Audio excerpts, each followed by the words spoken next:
Sering ngerasa kerjaan divisi kalian itu udah beres, tapi pas digabungin sama divisi lain, kok malah berantakan ya?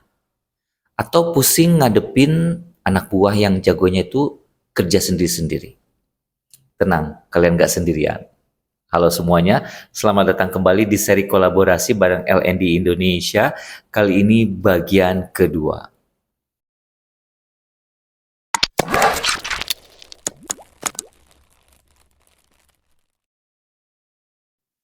Buat yang baru gabung, saya Teddy Irawan, Learning and Happiness Enthusiast. Di bagian kedua ini kita bakal naik level. Kalau kemarin kan kita bahas dasar dinamika tim. Sekarang kita bakal bedah tuntas gimana cara mengelola kolaborasi unit kerja.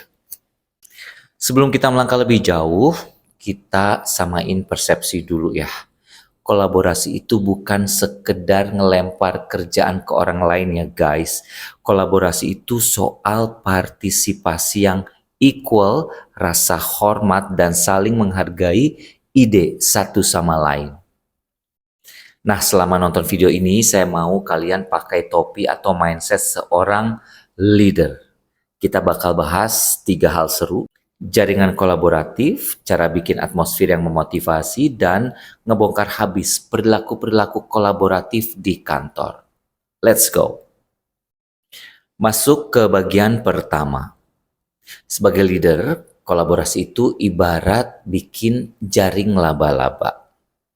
Kamu tuh harus mulai dari tim inti dulu. Pastiin semua orang di tim itu udah punya skill kolaborasi yang mumpuni.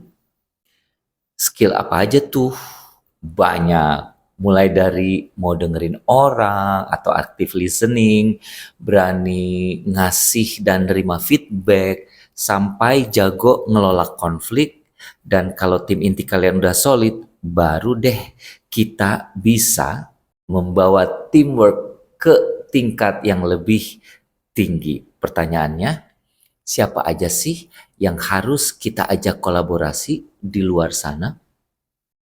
Coba kalian cek deh, biasanya tuh kalian udah punya jaringan kolaborasi existing ya, tanpa kalian sadari. Contohnya ya, sama internal customers, misalnya divisi sebelah yang butuh data kalian, sama supplier atau aliansi departemen lain. Tapi kadang kita butuh jaringan baru buat berinovasi. Cara mulainya gimana? Jangan asal ngajak kerja bareng, kalian harus bisa jualan ide. Kasih tahu mereka, apa untungnya buat mereka kalau divisi kalian sama divisi mereka itu kerja bareng. Bayangin ya, kalian kerja di PT XYZ. Kalian pengen ningkatin kualitas produk IT kalian. Nggak bisa dong cuma ngandelin anak programmer aja. Kalian butuh insight dari tim marketing atau customer service yang dengerin langsung keluhan pelanggan. Itulah kolaborasi lintas departemen. Tapi Pak Teddy, aku tuh introvert, males banget networking. Tenang, kolaborasi tuh nggak harus selalu ngobrol tatap muka kok. Kalian bisa manfaatin portal kolaborasi. Ada Trello, ada Asana, atau platform internal kantor kalian tuh buat berbagi data, mungkin ada ya. Ada buku bagus nih buat kalian ya, judulnya Networking for People Who Hate Networking. Oke, jaringan udah kebentuk. Sekarang pertanyaannya, gimana caranya bikin orang mau dan semangat berkolaborasi? Kita masuk ke bagian kedua, membangun atmosfer yang memotivasi. Bicara motivasi, kita harus balik loh ke yang namanya piramida Maslow. Di Indonesia nih, banyak perusahaan menuntut karyawannya buat hustle culture, kerja bagai kuda. Padahal gaji masih sering telat, kecil pula, dan status kontrak masih H2C, harap-harap cemas. Jadi penuhi dulu kebutuhan dasar mereka, baru mereka bisa mikirin inovasi dan kolaborasi. Ingat ya, dorongan uang atau bonus itu kan motivasi ekstrinsik, itu tuh efeknya memang cuma sebentar. Kalau kalian mau tim yang loyal dan engage, bangun motivasi intrinsik mereka. bikin mereka bangga sama kerjaannya dan merasa dihargain sama kalian. Caranya gimana? Praktis aja. Biasain bilang terima kasih, thank you. Kasih feedbacknya itu juga jangan nunggu pas akhir tahun, pas penilaian kinerja gitu ya. Itu udah keburu basi. Terus sering-sering deh ajak anak buah itu ngopi di pantry buat nanya kabar ya. Kerjaan kamu gimana selama ini? Selanjutnya stop juga yang namanya micromanagement.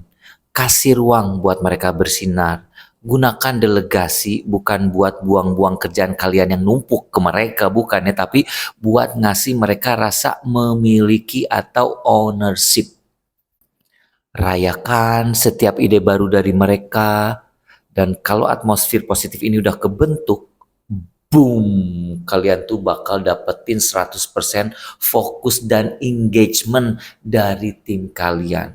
Produktivitas pun itu pasti meroket. Sekarang kita ngomongin yang namanya shared experiences atau pengalaman bersama. Secara psikologis, ngelakuin hal bareng-bareng itu bikin bonding makin kuat. Kayak sensasi nobar timnas di kantor, itu kan rasanya beda kan sama nonton sendirian di kosan. Riset dari Yale University juga ngebuktiin hal ini ya. Makan coklat bareng-bareng itu rasanya jauh lebih nikmat daripada makan sendirian.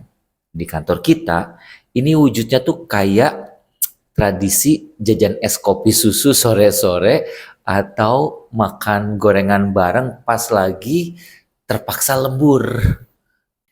Makanya kalian tuh sebagai leader wajib ya bikin rutinitas yang asyik. Misalnya nih ya, rutin potong kue ulang tahun setahun sekali, sebulan sekali, mungkin tiap bulan ada yang ulang tahun ya. Adain yang namanya Jumat Krida atau bikin aturan no work talk lunch, makan siang dilarang ngomongin kerjaan. Ini tuh bakalan ampuh banget sih buat apa ya? Buat mecahin kebekuan antar divisi. Tapi kadang kolaborasi itu tetep aja mandek. Kenapa ya?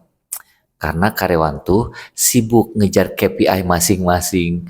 Ujung-ujungnya beban kolaborasi itu cuma numpuk di orang-orang tertentu aja, alias si enggak enakan. Nah, kita tuh harus adopsi filosofi filosofi sepak bola yang namanya goal dan assist.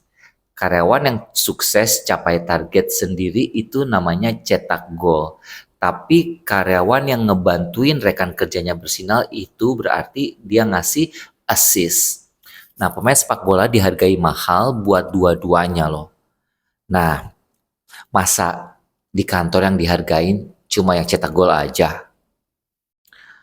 Coba ubah cara kalian menilai karyawan. Masukin tuh indikator kolaborasi ke KPI mereka. Dan yang paling penting, kasih mereka panggung, beri shout out di grup WhatsApp kantor atau pas town hall. Misalnya nih ya, makasih ya Mbak Rini udah bantu tim event kemarin. Padahal bukan job desk-nya loh, top Marco top. Keren kan kalau kayak gitu? Nah, kalau ini diterapin tuh mental yang namanya ego sektoral itu alias silo mentality di kantor kalian tuh otomatis bakalan hancur lebur. Masuk ke segmen terakhir dan ini adalah warning buat kita semua. Namanya collaborative overload. Ternyata kolaborasi yang kebablasan itu bahaya. Waktu kita untuk rapat tuh naik 50% loh dalam 2 dekade ini. Itu data global ya. Nah, coba ngaku deh, siapa di sini yang jadi karyawan palu gada? Apa lu mau? Gue ada. Kalian tuh dimasukin ke puluhan grup WA, di-invite meeting back to back dari pagi sampai sore, dan kerjaan asli kalian jadinya kapan dikerjain? Ini dia jebakannya. 80% waktu habis murni buat koordinasi, bales email, dan meeting. Ujung-ujungnya kerjaan dibawa pulang ke rumah. Lalu stres, lalu burnout. Solusinya evaluasi beban timnya kalian, berani terapin yang namanya no meeting day, kasih mereka waktu buat deep work, dan satu lagi nih, rule penting ya, kalau suatu masalah tuh bisa beres lewat WA 5 menit doang, tolong jangan bikin undangan meeting 1 jam. Kita harus cari titik optimal kolaborasi. Wah, daging semua kan materi hari ini. Kalau kalian perhatiin ya dari awal sampai akhir tuh, saya yakin kalian tuh udah siap banget sih buat praktekin ini di kantor. Dan buat ngetes pemahaman kalian, yuk langsung scan QR code di layar ini atau klik link post test yang muncul di layar juga. Buktikan kalau kalian emang leader sejati ya. Lulus kuisnya minimal 80 dan nanti kalian bakalan dapat informasi tentang bagaimana caranya mendapatkan Certificate of Completion dari LND Indonesia yang keren banget buat nambahin value profile kalian di LinkedIn. So, tunggu apa lagi? Langsung diisi ya. Oke teman-teman, sekian seri kolaborasi bagian kedua kali ini. Jangan lupa ya pencet tombol like kalau video ini ngebantu kalian. Share ke bos atau grup kantor kalian biar pada sadar tuh pentingnya apresiasi, assist. Dan pastinya jangan lupa subscribe channel ini. Saya Teddy Irawan, mari kelola kolaborasi dan ciptakan sinergi tanpa overload. Sampai jumpa di video pembelajaran selanjutnya. Salam bahagia. Bye-bye.